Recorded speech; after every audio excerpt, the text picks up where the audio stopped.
Good morning. Today we are going to do the remaining part of lesson Iswaran the Storyteller. In this part we'll learn that his story continued and the story was about the elephant. He has told Mahendra that when he was young in the school, he used to study in the school, then from a timber yard, an elephant ran away and he started doing destruction in whole town. So when he explained, then what did he say? I was studying in the junior class at that time and was watching the whole drama from the rooftop. I don't know what came over me suddenly.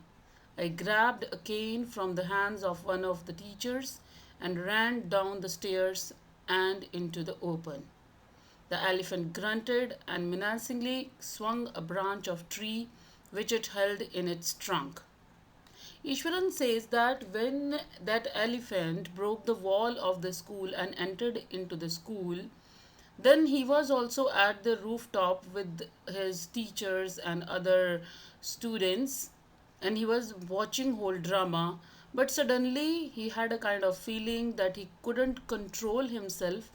He snatched a stick from the hands of one of the teachers and ran down the stairs.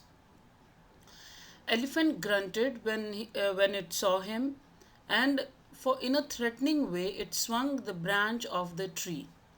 It stamped at its feet, kicking up a lot of mud and dust. It looked frightening, but I moved slowly towards it, stick in the hand. People were watching the scene hypnotized from nearby housetops. The elephant looked at me red eyed. Now the elephant got angry when he saw that Ishwaran was standing over there and not feeling scared, ready to rush towards me. Elephant was ready to rush towards Ishwaran. It lifted its trunk and trumpeted loudly. At that moment, I moved forward and, mustering all my force, wagged its third toenail on the quick. Now, what did I do? I collected all my strength and I hit hard on the toenail of elephant. The beast looked stunned for a moment, then it shivered from head to foot and collapsed. Now, what happened to the beast? What happened to the animal? It was shocked for some time that what has happened, but after that it started shivering and fell down on the ground. At this point, Ishwaran would leave the story unfinished and get up mumbling. Now, when Ishwaran is telling this story to Mahendra, he won't complete it. He would leave it in between when the suspense is on the highest peak. Then he would leave the story unfinished and get up. Mumbling means speaking in low voice. What would he say? I'll be back after lighting the gas and warming up the dinner. That I'll come back after warming up the dinner. Mahendra, who had been listening with rapt attention, would be left hanging. Now, Mahendra would be left in between the story, in between the suspense, and he was listening to it with deep interest. Rap means he was showing deep interest in that. When he returned, Ishwaran would not pick up the thread of the story right away. Mahendra would have to remind him that the conclusion was pending. Now, when Ishwaran would come back, he won't even remember that where did he leave the story. Well, a veterinary doctor was summoned to revive the animal. Now, Mahendra would have to tell him that, see, you didn't complete the story. Tell me what happened at last. Conclusion is still pending. Then he will just say casually that yes, a veterinary doctor was summoned, called upon to revive the animal. Revive means to bring back to life. To bring back to life, vet was called. Ishwaran would shrug casually. He would just say these things very casually. 2 days later, it was led away by its mahout to the jungle. And after 2 days, its mahavat took him away to the jungle. Well, how did you manage to do, Ishwaran? How did you bring down the beast?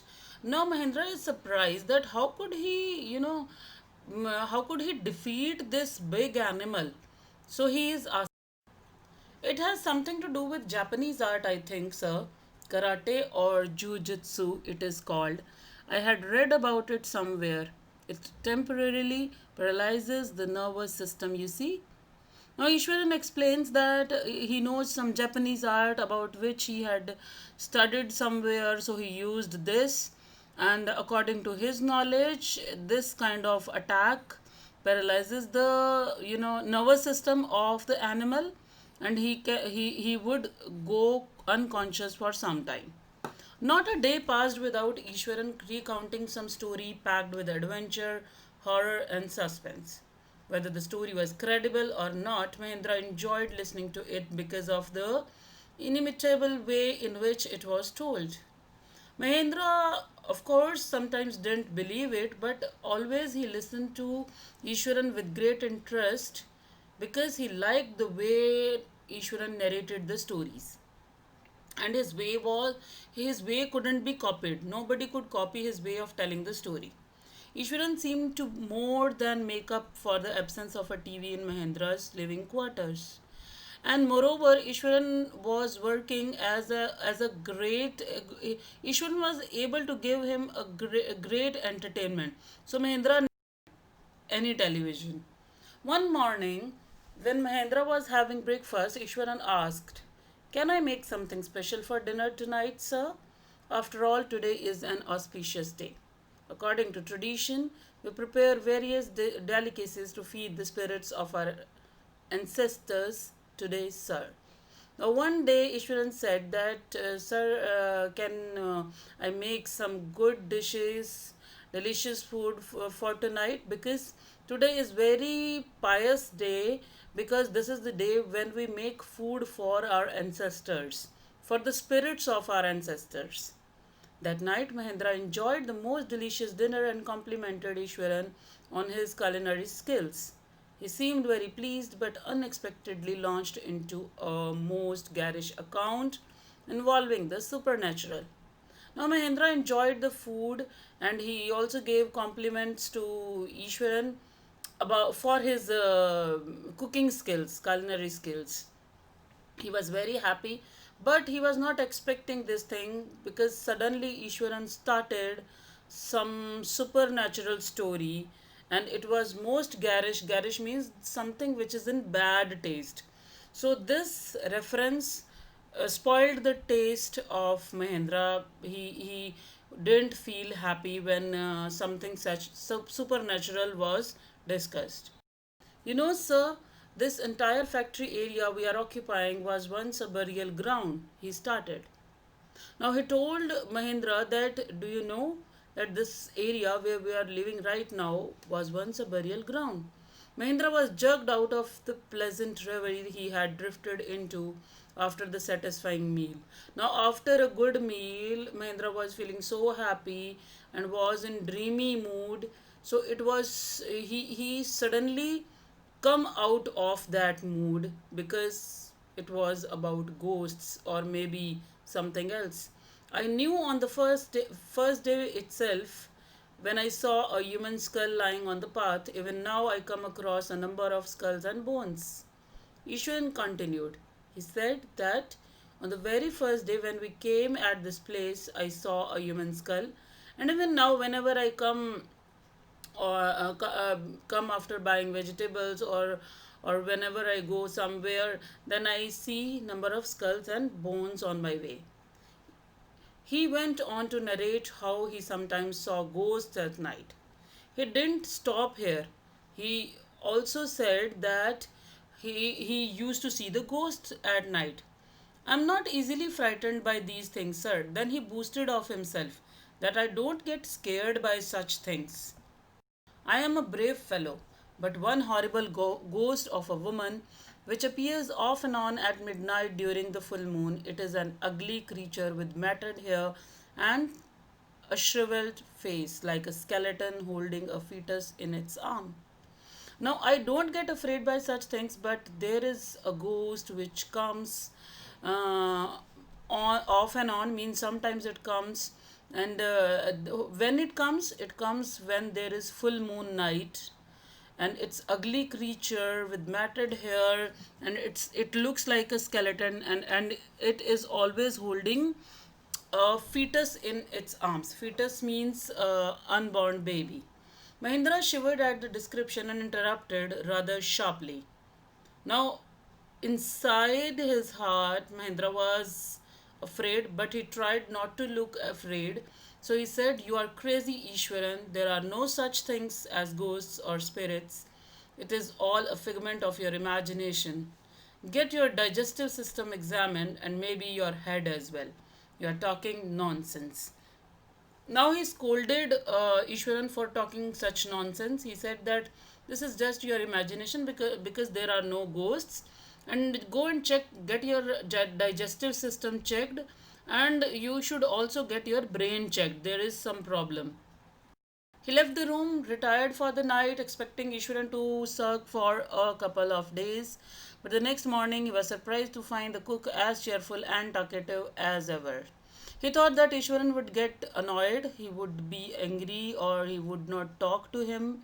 But in the morning, he found that he was normal. From that day on, Mahendra, for all his brave talk, went to bed with certain unease. Every night he peered into the darkness outside through the window next to his bed, trying to make sure that there was no movement of dark shapes in the vicinity. Now, what happened to him, that every night he felt a kind of unease, because he was always afraid that there is somebody outside the window, and he wanted to make sure every night that there is no one outside. Vicinity means in the neighborhood, no, there is no movement of some shape, some ghost. But he could only see a sea of darkness with the twinkling lights of the factory miles away. But whenever he tried to look out of the window, he could just see the lights of some factory which was far away. He had always liked to admire the milk white landscape on full moon nights, but after hearing Ishwaran's story of the female ghost, he avoided looking out of his window altogether when the moon was full.